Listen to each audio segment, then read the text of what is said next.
The Bible admonishes us that we should guide our hearts with all diligence, because out of it comes the issues of life.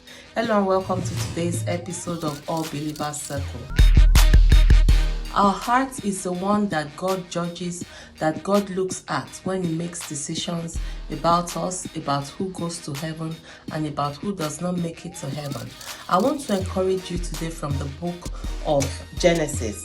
The Bible tells us that the woman saw, and when the woman saw, so Eve had to look first. So I want to tell you today that one of the entry points to the heart is the eyes.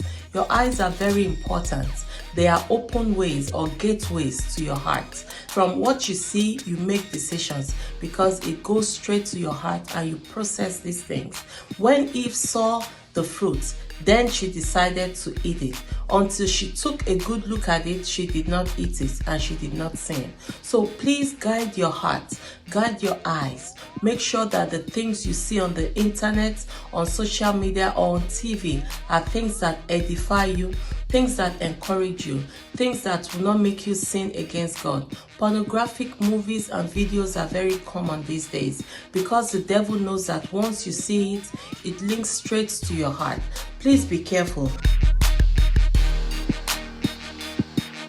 I read again in Genesis, it says, and when the woman saw that the tree was good for food. So there was a visual processing that took place at that time, and that it was delightful to look at. So another visual processing there, and a tree to be desired in order to make one wise and insightful.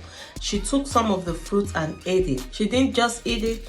Sin began to multiply because she also gave some to her husband with her, and he also ate it. I just read Genesis chapter 3 verse 6. So please be careful with what you see. What you look at has an impact on your heart.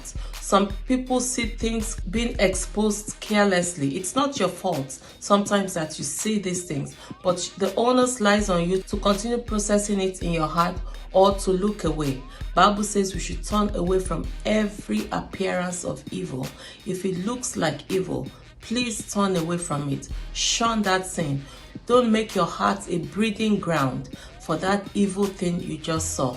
Please be careful with what you see. They have impact not only on you, but also on your children, on your generations. In the example of Eve, she ate and sinned. She also multiplied that sin by giving it to her husband. And guess what? The punishment for that sin came over us. The Bible says the wages of sin is death. So please be careful. I encourage you today that in 1 John chapter 2 verse 16, for all that is in the world, the lust of the flesh and the lust of the eyes, look at the eyes again, and the pride of life is not of the Father, but of the world. Thank you for joining us at this time on All Believers Circle. God bless you.